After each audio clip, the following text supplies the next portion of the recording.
We'll continue reading from 1 John, and we're really at verse 18. Haven't made a whole lot of progress in our verses here, but again it says, "There is no fear in love, but perfect love casteth out fear." Notice it says, "There's no fear in love." You know, think about this for a moment, what is being said here. You know, the more revelation and understanding that we have of Yahuah's love for us, it drives out fear. Perfect love, it says right here, casteth out fear, because fear has torment. You know, there's a lot of people who live in fear today.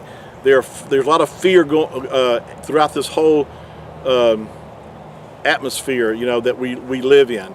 You know, now the scripture talks about, you know, there's a fear of Yahuah, or a reverence of Yahuah is really a better word, because Yahuah wants us to reverence him, and fear him is not. See, let me give you an example. I'm trying to say here, I want my children to reverence me and show me respect, but I do not want them to fear me when I walk in the door, that they're running out of the house because they're afraid that I'm going to yell or scream at them or be mean to them.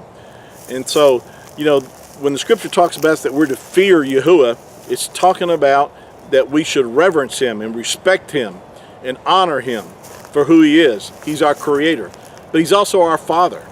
And we need to see him as a loving father, as a father who once we have been born of the Ruach HaKodesh, we are now the sons of Yahuah, as the scripture says. And because of that, then we have an acceptance before him that he loves us, and that we need to understand that, because the more we do understand that, then it'll drive fear out of our lives. See, I don't have a fear. There's so many fears that I have been able to dispel out of my life, because I know who I belong to. This is not based upon me, it's based upon him. I have confidence that knowing that there's provision that he's made for me. I don't have a fear of accidents or disease or things coming into my life, because I know the provisions that have been made for me through the word. Now, and because of that, then I'm able to exhibit my faith and trust in him. And you know, faith is the avenue to which Yahuah is able to get his blessings to us. You know, you have to understand this, that you and I have to believe the word. When he's given us great and precious promises, then we must believe the word, that we must acknowledge the truthfulness of his word.